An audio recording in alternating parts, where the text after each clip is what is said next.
One night, in August 2004, Billy Burke, a minister from Tampa, Florida, was in my hometown of Peterborough, Ontario.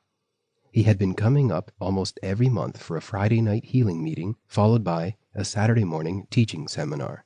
I had persuaded my mom, a pharmacist who worked in several different nursing homes, to come to that month's Friday night meeting. She had been suffering from fibromyalgia for as long as I could remember. She couldn't really do much without feeling tired, and she always needed to be sitting or lying down. She always seemed to be in pain. When worship started in the service, I noticed she was very enthusiastic about it, raising her hands and everything.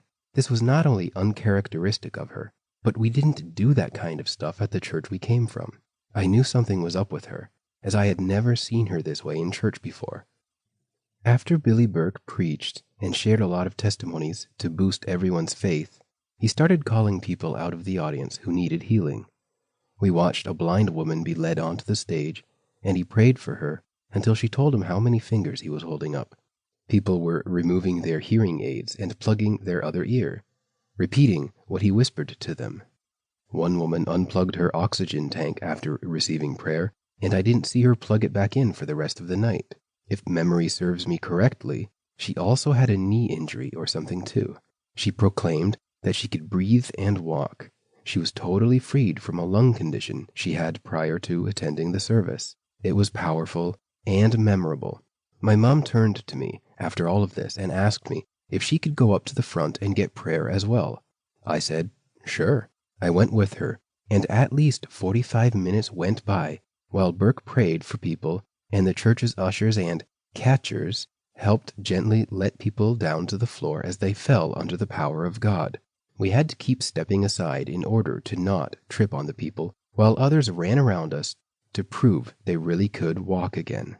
Finally, Burke announced that instead of praying individually at length with each person, he would just lay hands on people because it was getting late and there were still a lot of people in the altar area waiting for a healing miracle. When he laid hands on my mom, I thought she was going to pass out. That would have made me laugh because, again, I've never seen her as excited as she was that night around these crazy charismatics. She did not fall down, but she later told me she was so woozy that she needed to sit down. Woozy in a good way that she had never felt before. We sat down and she began filling out a testimony card that an usher had offered her.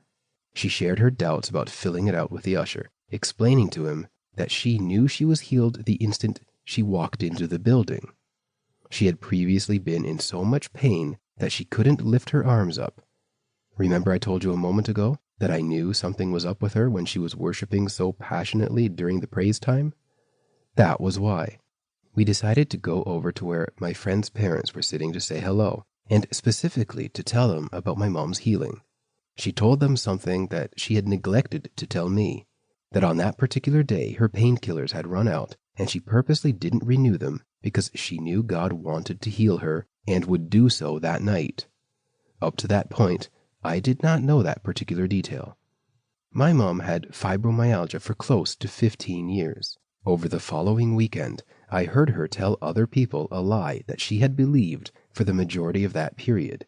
Her view of God was that if you had something wrong with you, such as a disease or illness,